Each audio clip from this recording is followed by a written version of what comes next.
Hi there, and welcome to the first episode of the second annual Digital Government Excellence Symposium brought to you by PAIT. This is the only virtual educational series in GovTech centered around the latest trends and developments in how governments can boost their resident engagement through technology and deliver digital government services better. For those of you who are new to this year's event, thank you for attending. Let me give you some of the background of how this event got started. When we launched this event last year, we didn't really know how relevant and much appreciated this practical technological advice would be for various levels of government leaders from local, state, and municipal governments. But what we found out is that they found this information so useful that we received a lot of thanks after last year's event. So we will start with a welcome address from the PAIT president, Tom Nieto. Then we will go into the content piece of this presentation, where we will talk about the concept of Digital Government 2.0 and what that means. So with this, let's dive in. Let me hand this over to Tom. Tom, thank you so much for welcoming our attendees. Kick us off.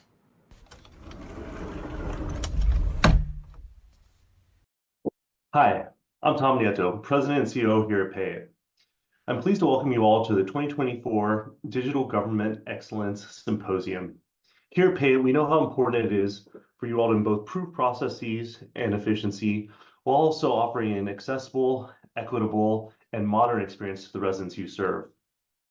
Here at PAIT, we are extremely passionate about the same goals, and we look forward to talking to you about how we think about this going forward.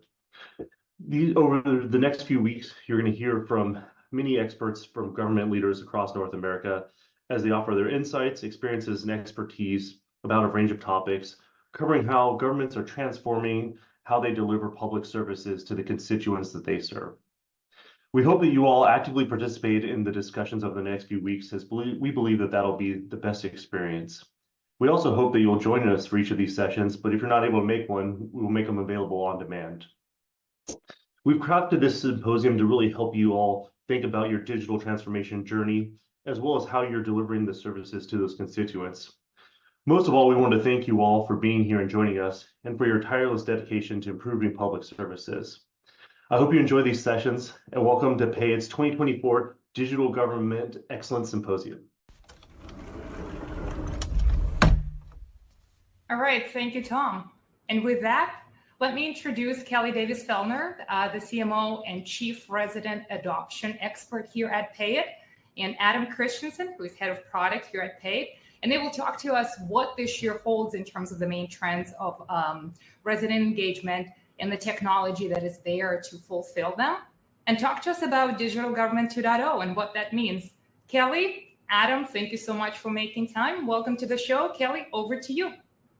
Thanks, Nadia, and welcome everyone. We are absolutely delighted to have you guys join us for the Digital Government Excellence Symposium.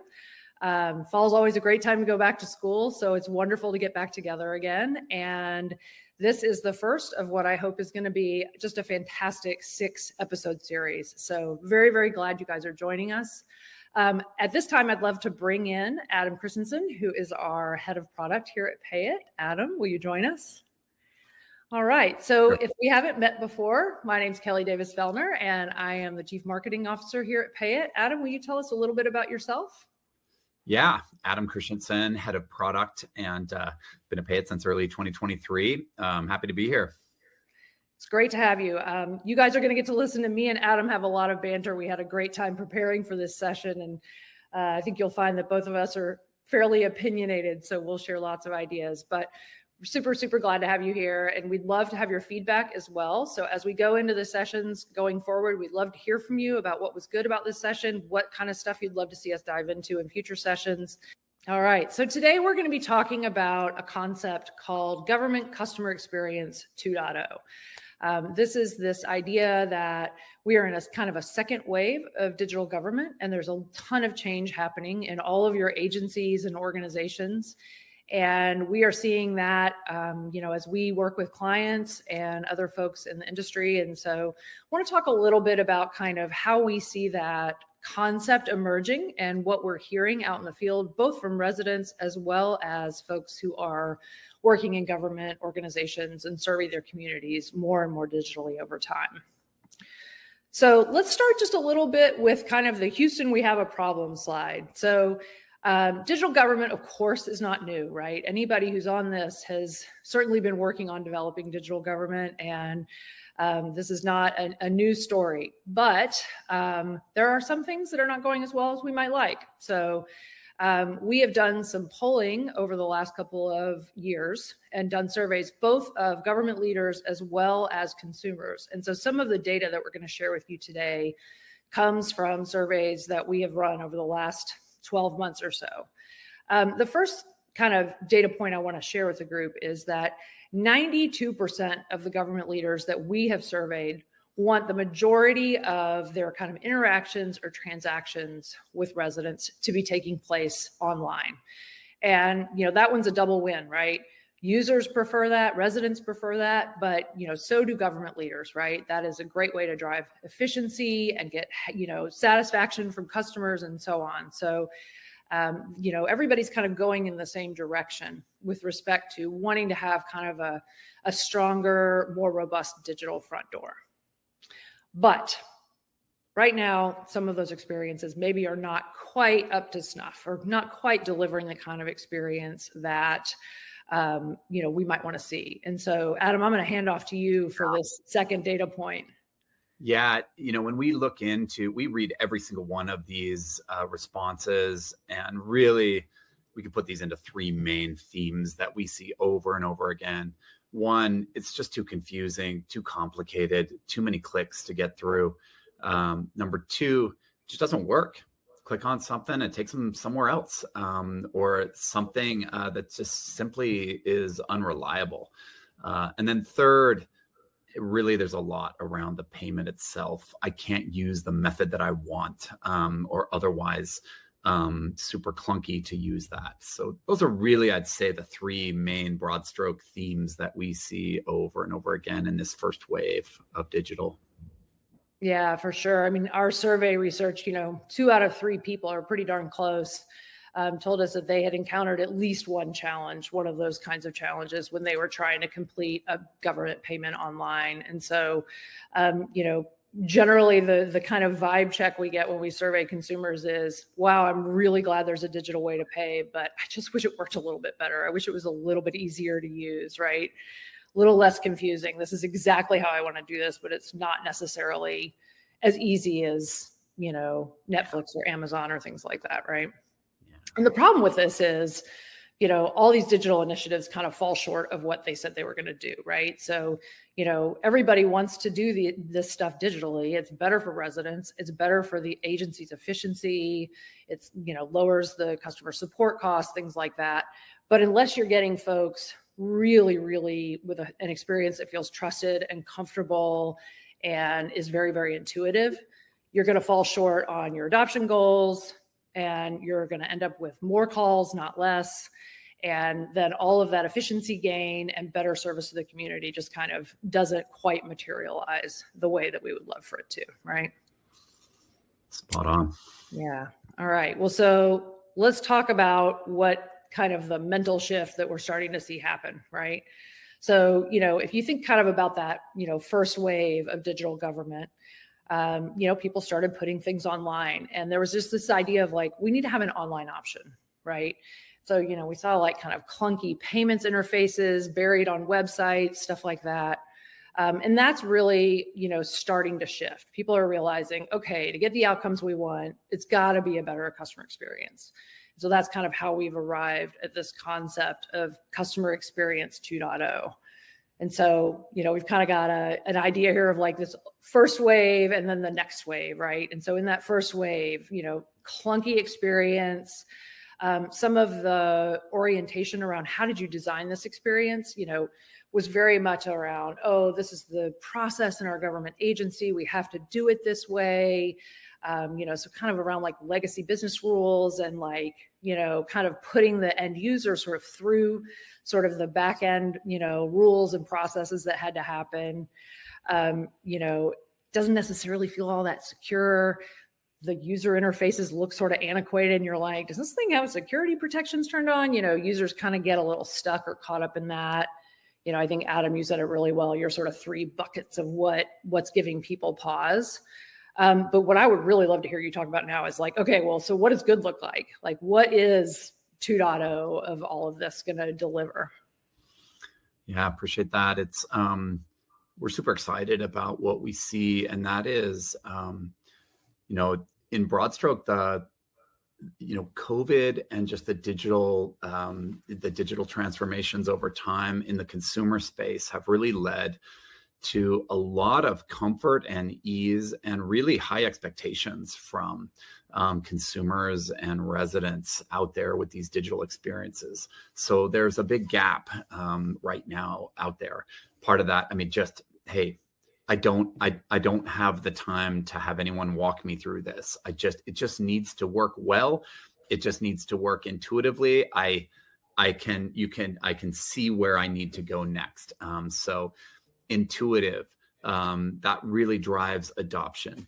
There's no wrong door. No, you know me. Can I actually use the same login? Can I use my payment methods? Can I use these things over and over again? I don't want to have a special relationship with every single agency that I have to unpack and figure out with each of you, right? Is there something consistent that can work across agencies? So that is what we see really is driving more satisfaction, and also actually a lot less support on the agency side. It's consistency across agencies. And this is really a new wave that we're seeing and helping drive out there as well. I think with that, you get improved operational efficiency. It is better for agencies as well. Less support, less overhead. You can focus on those coming in person with the real corner exception cases that you need to give more time and attention to. Also, we see in this wave really adaptability. There's been a lot of massive implementations and then massive migrations later. This is something that needs to live and breathe and adapt over time. And then finally, on this new wave, it's got to feel safe. It's got to feel secure, and it actually has to back that. It has to be secure and safe, and they need to know that digitally that you protect them. And so I think those are really some of the themes that we're seeing in this next wave of re-envisioning and re-implementing the digital space. Yeah, on that official way to pay, safe and secure thing, one of our most recent survey, we asked people, have you ever, what is your sort of future intent around paying online? And the vast majority of people are like, I will probably or definitely pay online next time. Yeah. Then, there's sort of this, 10, 15% kind of depending of folks who are like, I'm not going to do that. And when we start asking them some questions about, well, what's your hesitation about, right? And the number one blocker, the most frequently cited reason that people have for not being willing to pay online is feeling uneasy about security or privacy. And so, again, communicating, like, first of all, being secure, right? But also really, really communicating that is a crucial piece of shifting more people online, making sure they feel comfortable, and just kind of giving them that ease that, most people today have, for example, if they're shopping online or doing their banking online or things like that. So, yeah. All right. Well, so, there's a lot motivating this change and a lot that's maybe creating some challenges in getting there, right? So, on the motivator side, we hear a lot from particularly technical personas in government organizations, that single view of a resident, that kind of digital identity, sort of that move towards a more consolidated identity view. That's a huge motivator for something like this, right? Like, let's bring all these different disparate agency systems together. Let's give, let's give the resident that single consolidated experience, but let's also give ourselves a single view, right? Like, right now there's this spaghetti bowl of different systems that don't necessarily talk to each other. It's super fragmented on the back end. So that's a big driver. Obviously, I'd love to hear your thoughts on that. And then also, Adam, can you talk a little bit about some of these other drivers like the security and compliance stuff, and especially? Yeah, you bet. I think I think on that first note of the single view and digital identity, some of these systems are exposed. They're easy to go get and steal digital identity information and sensitive information from residents and then used out there in the wild. So that is something that, proof of identity, online digital verification, these sorts of things, these are getting increasingly easy to do out there to prove. And it actually gives that comfort and sense of security that, okay, you got me. I am who I say I am, and don't let anyone else masquerade as me out there. So I think that's a really important wave here, is as the fraudsters can see the holes and they find the holes quickly, then they expose them, take advantage of them. I think this next driver of the residents want a better experience. We hear so much about the demand for just digitize it. And I think it's important to know that, there's a myth that I hear sometimes out there, which is, well, some users just really want to be in person. And we go, as part of my product and design team, we go and we stand in these lines and we go talk to people. They're very captive audiences. They're waiting in line, so we talk to them, we riff with them, we try to get into their heads about what they really want. We have yet to find one person that actually wanted to go stand in line or wanted to even go in person. They're like, well, I have to be here because it wasn't digital, because I couldn't do my thing in a digital way. I had to come here. And so that, I think it's just a matter of time. Everything will be digitized. It's just a matter of who's going to do it and when and how quickly we can continue to give the users what they want. They want to do other things. So make it quick and easy on the digital space first. And then also on, the last driver here on the left-hand side is, do more with less, get more out of the taxpayer dollar, do more for the community out there. So really drive those efficiencies that allow them to use those funds, appropriate funds elsewhere to give more and more back to the residents. So we hear that over and over again. Yeah. One little side note I'm going to add to your residents want a digital experience kind of commentary there, where we have some pretty interesting data that we just published around, we kind of broke people into their generational cohorts. Cause there's that old trope of your grandma doesn't want to do stuff online or whatever. And the data does not say that at all. I mean, even, greatest generation, so the people who are older than the boomers, right? Even they had digital adoption that was, well above what you might expect. I think, I'm not going to mention the stat because I don't have it at top of mind, but it was definitely a majority of folks prefer to transact online, irrespective of their age. And interestingly, some of the older folks are actually a couple steps ahead of Generation Z, even in their willingness to do stuff online. And I think some of that is just, not a lot of Generation Z's got to pay their property taxes quite yet. But whatever stereotypes we have in our head about older folks not wanting to do things online, we need to set those aside for sure. Yeah.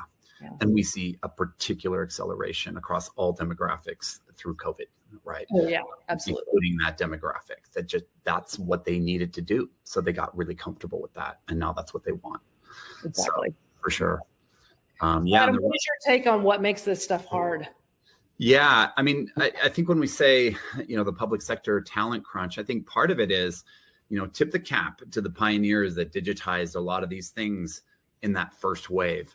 Unfortunately, we see them retiring, and a lot of those systems aren't as well known anymore. And now, we're seeing agencies kind of, hey, build a museum around them, don't touch it, be careful.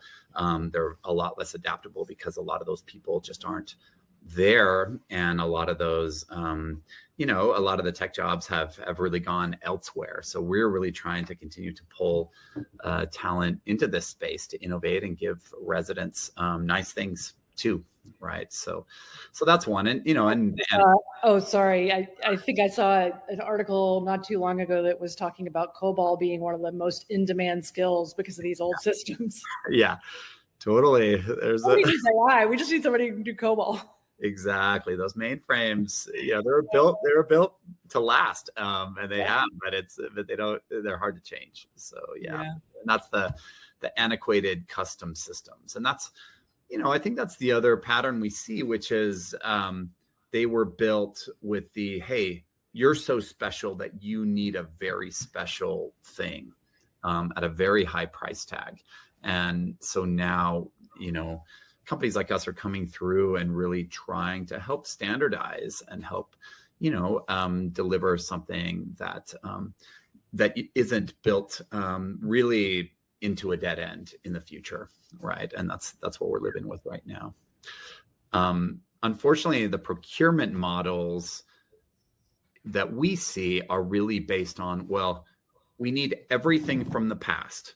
So make sure that every Thursday that Bill can print his report in this particular way, and then all the hopes and dreams in the future. So we see these massive RFPs, which really drives a lot of, I don't know, for lack of better, a lot of, oh, yes, we can. And then really failure to deliver with such a massive scope. So that's, we have a special session on procurement, so we won't geek out here on that, but that's definitely the headline patterns there on just the need to build everything into an RFP rather than, hey, go put a couple vendors set them up to go prove yourself with some simpler things. Can you deliver this? And then expand from there, which they have to earn it. And we certainly would prefer that on our side too. Yeah, for sure. And then certainly the interagency silo goes along with that custom, hey, I need my special thing. And so really the trend is starting with the resident across agencies, and they want a consistent set of relationships across, not a special relationship with every single agency. Yeah, I think, when we look at data from like NASIO, for example, you see IT leaders particularly talking about, we want to break down these silos. We want to serve, kind of enterprise wide, and we would much rather have, kind of good communication, both within the systems as well as, among the people, of course, among different agencies and entities. But, it's a little bit easier said than done. And, it's definitely one of those ones that can get really, really tough to actually deliver on that vision of. And so, yeah, I think it's really important to note that what I've seen over the arc of my career is that all industries have gone through this same pattern of, hey, if, first of all, we build something very special and particular to me. And then, hey, if I let go of some of the special needs and start to standardize, I actually get nicer and nicer things on other dimensions of the offering that are increasingly better for end users. So I think it's just a matter of time. And we see differences between certain types of agencies and others in this maturity in the industry. Yeah, for sure. All right. Well, before we get too depressed, let's talk about how we get there. Okay. So there are some things that we know to be true, right? About how you actually can make these things happen, right? It's not all gloom and doom. So there's sort of three dimensions that we're going to dive into. There's like a human dimension. There's like a process dimension, like how do you get stuff done? And then obviously we're talking about technology today. So there are technology dimensions. So we'll kind of maybe break those into three and take them one by one. And we'll start with the people factors. So I'll just kind of blow through these, but Adam, I want you to pile on here and tell me what you're seeing too when you're out in the market as well. So collaboration is obviously a huge one, right? We kind of touched on this talking about, the NASCIO folks, they want to see interagency collaboration, but siloing is hard to overcome.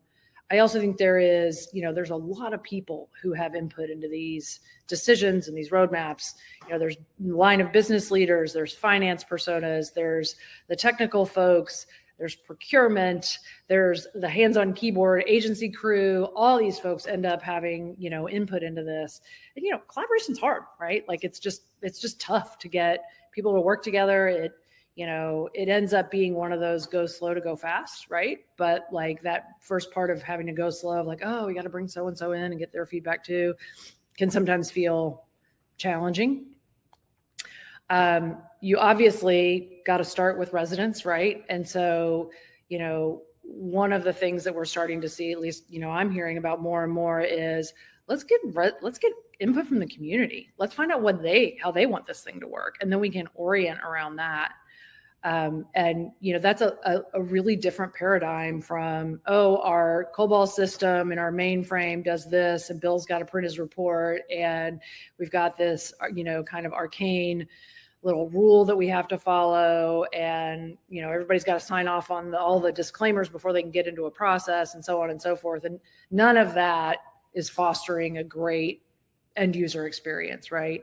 But kind of reorienting your, mental model and everybody in that, group that's trying to drive modernization, kind of shifting their thinking about, okay, well, what do residents want? So that's kind of a little bit of a vibe shift or an orientation shift that people have to make.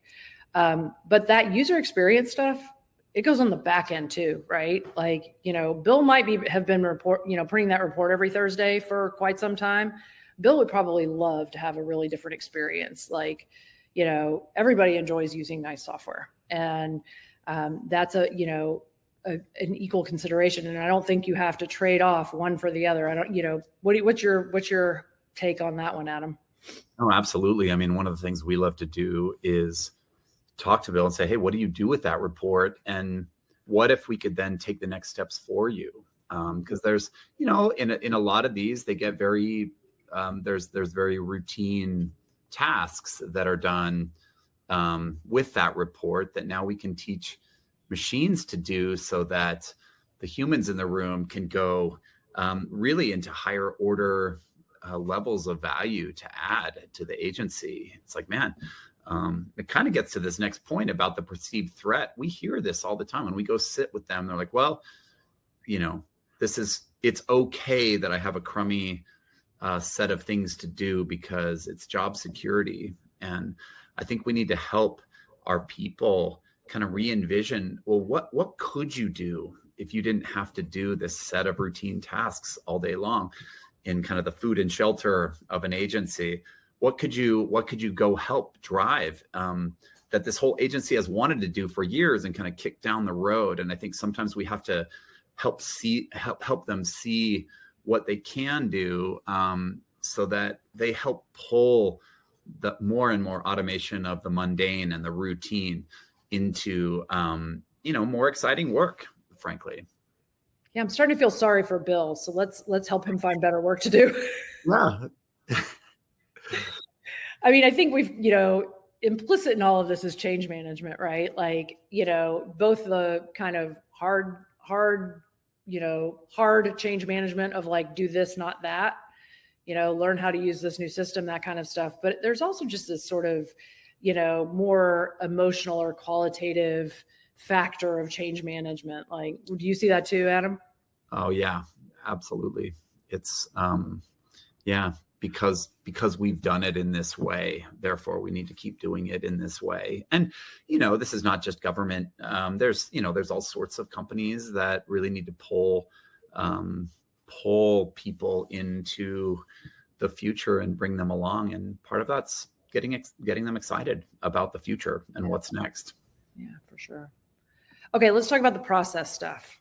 Yeah. We'll let you get us started on this one.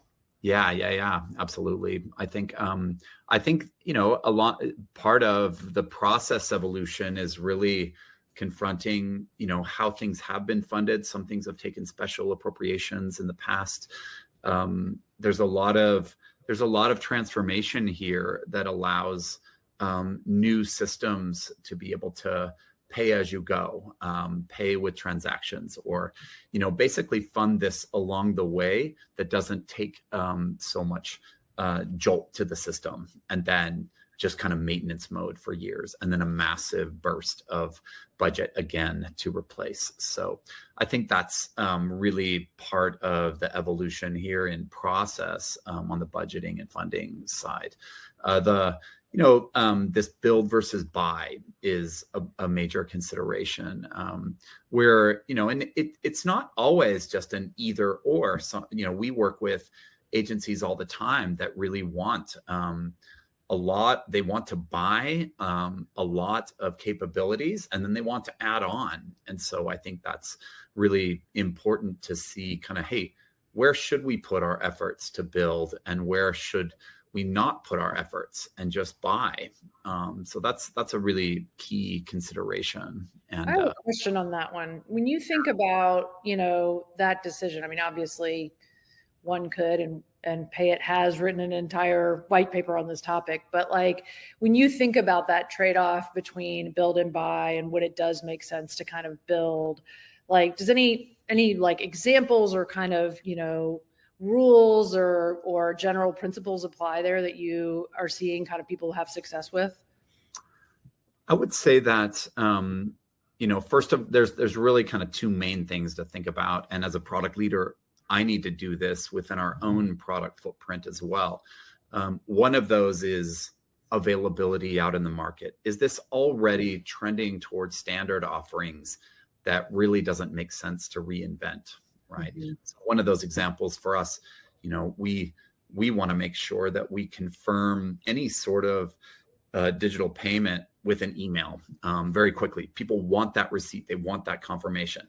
Does it make sense for us to rebuild ourselves a whole email server and distribution capability? The answer is no. We tap into buying some of those capabilities and let those that do it already really well just do that, so we can offer new and different things. So that's one pattern. And along with the new and different is really that consideration of, hey, where do we need to make a lot more thoughtful choices, where what we could buy might not give us the flexibility that we need, because there are very specific differentiators in the experience that do make sense to handcraft ourselves and to build it. And so those are kind of the two main dimensions that we think about on build versus buy. Yeah, for sure. We covered procurement, so I think we won't hit that again, and certainly invite you into one of our future sessions here where we deep dive there. But that's certainly a big one that we bump into on the process side. I think Kelly mentioned earlier on this rethinking workflows. I think that was part of the first wave. Was here's how it works in the paper-based flow, so let's model that in the digital world. And I think in this case, in the 2.0 wave that we're seeing, it's really, no. Let's think about what a digital experience should be, and maybe have to change some of our back-end workflows to match. And when you confront some of those assumptions and you kind of like, man, why do we have to do that? It actually gets really exciting. It's fun, it's creative, it's collaborative, and it's like, wow, I guess we don't really have to do that anymore. And I think that's some of the hurdles that we really get excited at our company about helping re-envision, just with that digital first mindset, because you kind of start with a blank slate. What should it be, right? And then in terms of road mapping, certainly. Gone are the days. I mean, just the industry, just in all form, beyond GovTech, but FinTech that I came from, other spaces, really gone are the days of the big bang, massive, we have to buy everything and replace everything sort of mindset. this is a roadmap. It's a, hey, look, what matters most? Where are we going to get the most impact for our users first, and then chip away over time to have a full modernization roadmap that your agency can get on board with and get excited about. A little bit of a more of a separating maybe front end from back end instead of that big like lift and shift. Absolutely. And that goes right into, I think, this next category of tech. So really, we pride ourselves in the human-centered design. So instead of this is the process-centered, or this was the prior workflow centered, we think about, hey, what is that end user? What does that end user want? Usually it's resident first, but then a lot of the time it's that agency user, the agency admin. What do they want to make their job easier? And what Kelly was mentioning next was really about this separation of front and back end to unlock value. And I can't tell you how many times I've heard out there this kind of sad refrain in my mind. We're going to first replace our back end. We'll give our residents nice things eventually, but we're 3 years into replacing the back end. We've got a couple more to go. And then we're going to unlock that the new resident types of experiences out there. So that's, really trying to make another big bang. And I think the trend out there, as Kelly mentioned, is really to separate the digital experience and let that unlock the value there, and even integrate that with whatever you have on the back end already. Mainframes, fine. Those still work for a while. Give the residents value first. And then you can replace and chip away at those back-end migrations and even do it in parallel, but separating those have been really too tightly coupled in that first wave of digitization. And now, companies like us and others, and really it's just well-known patterns out in the wild, really this separation so that those innovations can go in parallel and don't have to be joined at the hip. So why do you think, when you think about people who are saying, we can't possibly tackle this until we're done with this modernization of this gigantic system, what are people getting hung up on? We got to do one thing before we do the next thing? Is it, surely I can't fix the front end with this, green screen situation I've got on the back end? What is the specific, kind of reason people think they can't do that? And then how do we enable that? Yeah, I think in some cases that data model does need to evolve. And so I think instead of supplementing, legacy backends first to unlock digital, I think there's kind of this notion of, we just have to replace that, or, hey, it's end of life. And so there are ways to get more out of that, because that really is a massive migration, and that's a massive project. And I get it. In some cases, it's a dead end, and it does need to be replaced. But there are ways, and there's, layers that you can build in the middle that allow new databases to come up and supplement on the back end so that the front ends can go and then replace over time. So, I think that's one of the main patterns that we see.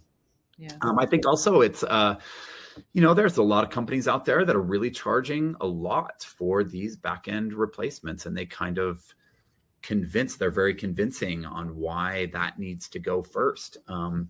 But just know that, be careful out there, because that's where their incentives is to charge very high hourly rates to do that, and make those projects top of the list in their mind. But it doesn't have to be so. And we're seeing that pattern quite notably throughout the industry, that doesn't always have to go as quickly as they might tell you. Yeah, for sure. I think, sometimes cloud-based software out there, I think now it's a lot more embraced. So, it's really, it's not a matter of if anymore. It's just, hey, when, or how quickly are we going there? It's really that ship has sailed. I think I think the one of the myths though is that cloud equals vanilla. I'm going to get shoehorned into this box and now I'm stuck. In the other direction, I had a custom thing that worked really well for me, but now I'm stuck in that. And then I go and hit the other guardrail. And I think the best cloud solutions out there really allow you to have, I'd say, important veins of flexibility. You don't get everything. You don't get all the stuff that you had in the past always. You give up some as you're re-envisioning and digitizing and saying, okay, I guess we could simplify this. But cloud really, I think the real promise of cloud is to really give you adaptable, a lot more innovation over time. And really the promise is, the cloud-based companies like us are constantly delivering capabilities that you can choose when and if to turn on, right? But you really do get nicer things. And I've lived in both of these worlds, and I'm a believer that cloud actually does give you more over time because you're not saddled with so much specific custom stuff that you have for your own needs. So, and we don't have it explicitly called out here, but I think there's this trend towards much more kind of composability or, configurability being, ready off the shelf with a lot of SaaS, cloud-based SaaS solutions. Anything you would add there? Yeah, no, I mean, it's basically replacing components that work together but aren't as tightly coupled.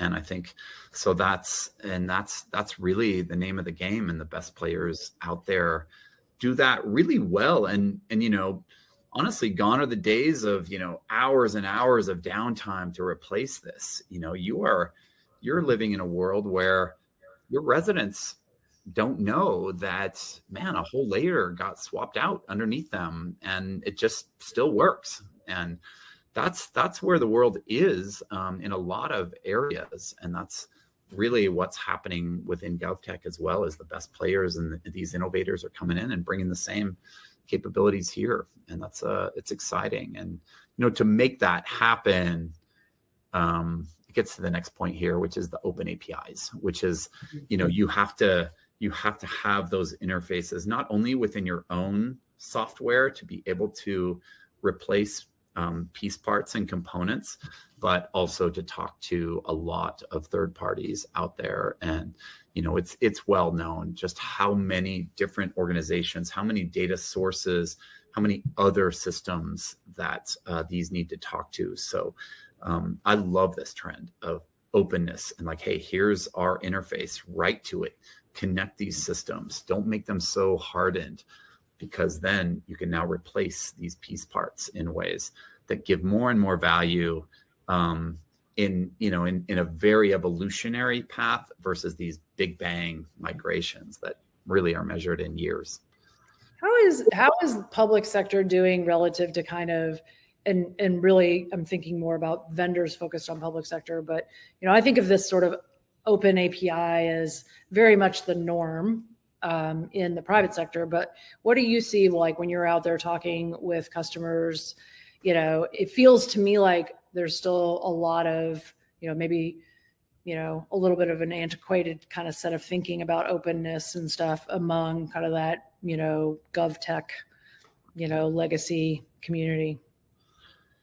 Yeah, I think there are certain APIs that are now well known, well trusted, well worn, and then there are a lot of other, to your point, a lot of other areas where the assumption is, well, we just need to exchange files of data, and that also means delays, and we don't have the up-to-date information in our systems. So I think really there's a whole spectrum of both types of agencies that are more and more open to it, and some have had to out of necessity for years in certain areas, but really need to re-envision other parts because there's a lot of solutions and a lot of data sets out there that maps and all sorts of things that you can tap into that that weren't possible before when a lot of these systems were architected.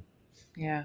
I'd say generally it's behind, and part of it's just sold kind of that initial wave of just like you're special, you need this special system, and those a lot of the time are closed. Yeah. Okay, let's talk about accessibility and AI. Yeah, you bet. Accessibility for us, we think that about this really in big tent fashion. So it's beyond the traditional definition, but for us, we're about digitizing for all residents. And so it's, language, all sorts of dimensions of this. We take this very seriously, and this is something that gives us great pride to be able to just bake that into how we think, how we design. I think sometimes systems mean that, well, you get, say, the lowest common denominator, or then you get like the hand-holding step-by-step path. And as everyone has really ramped up and accelerated their digital appetite, we're seeing that maybe some of the assumptions we've had in the past of the hand-holding approaches don't always need to be so. So I think that's part of our vision, is really, you got the speed lane, and then you've got, you want more of a step-by-step approach? Well, here's this, and we'll offer that to you. So, that's kind of how we're thinking about it, that, hey, that still might be there, but not for the mainstream digital user. In terms of AI, I think, there's excitement and fear out there that we see.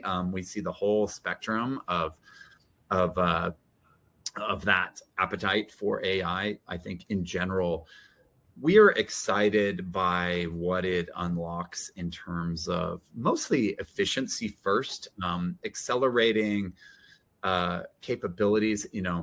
As a product leader, if I could get twice the amount of development out, or 3 times the amount, I'd still be behind in my roadmap, like all the stuff that we want to build. So I'll take all of the acceleration of, all the technology acceleration, helping you with exceptions, all of the operational overhead and really manual tasks and things like that. That's where we see AI first, is really, how do we take a lot of the mundane and routine out, so that we can use human brains to just add more value up on top of that.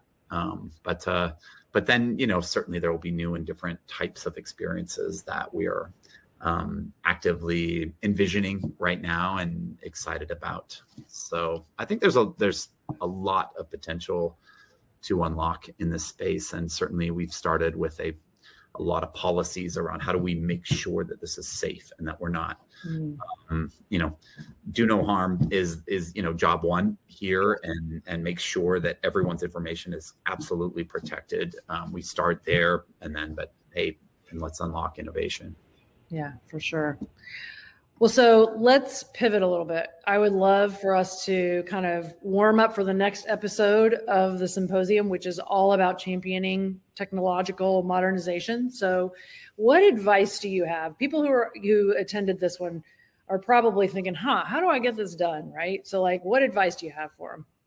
Yeah, I think the most exciting agencies are those that really start with the voice of the residents. They really are in that, they're already in that digital mindset of, hey, let's unlock this for our end users. And that just drives a sense of purpose, a sense of meaningfulness about, hey, what we do on a day in, day out basis. And it's something that for champions, it's hard to dispute.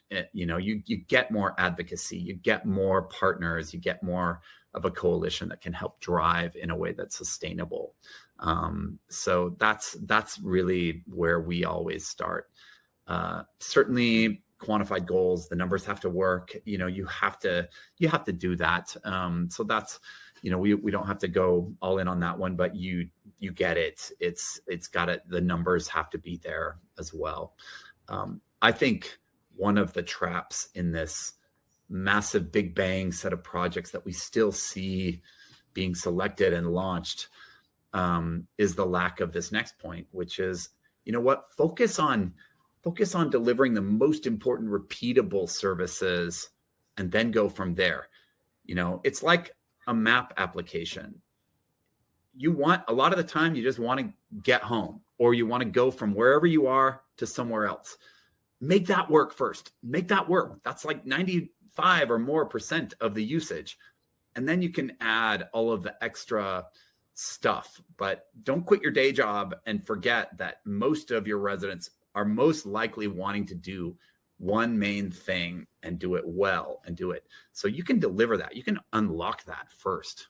And then you can add the exceptions around that. And I think a lot of that, you get the double win, which is this, hey, you've unlocked it for them and you've done it so well, the main day job, that it's actually better for you. You can support it more easily. You have less exceptions. There's less drag on the agency. And it actually, you get that some of that excitement from the residents. Man, that was easy. So I love the last point here is just, we encourage to think big. You know, we love this stuff. This is what we're 100% focused on, and we love to think big with you, and definitely encourage you to not shy away. Yeah, I think, you know, when I think about thinking big, it's like, you know, think big about how many people would shift to a digital channel. Think big about, you know, a quantified outcome you're trying to achieve, whether it's, you know, shortening reconciliation time or, you know, lowering the frequency of customer support calls or whatever. Like, you know, set targets and like be ambitious, you know, set something that's proud and achievable, and, you know, go get it. And, you know, as you stack up those wins, it gets a lot easier to do the next one, right? Great to be here. Great to partner with you, Kelly. And yeah, I hope you enjoyed. Yeah. Thank you, Adam. All right, fantastic. That was a great opening session. So thank you all for staying here with us. As we dive into the next episode, we will talk about driving change, the change that we talked about, the change that we want to bring to the residents, and what it means to drive it on the government side.